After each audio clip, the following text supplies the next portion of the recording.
ও ভাই, তোমার কি হলো? তুমি তো কথা বলতেছো না, কারণ কি? আরে রবিন, আমি তো তোমার মার কাছ থেকে লাউগুলো পাইকারি দামে কিনে এনেছি। এখন আমি লাউগুলো নিয়ে গঞ্জের দিকে যাচ্ছি। দেখি কিছু টাকা লাভে বিক্রি করতে পারি কিনা। ও, এই ব্যাপার তাহলে। তোমার তো অনেক কষ্ট হচ্ছে।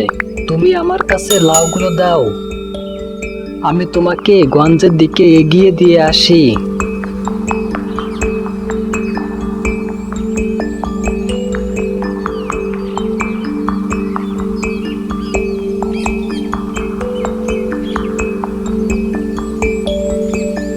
রবিন বাবা, তুমি এতক্ষণ কোথায় ছিলে?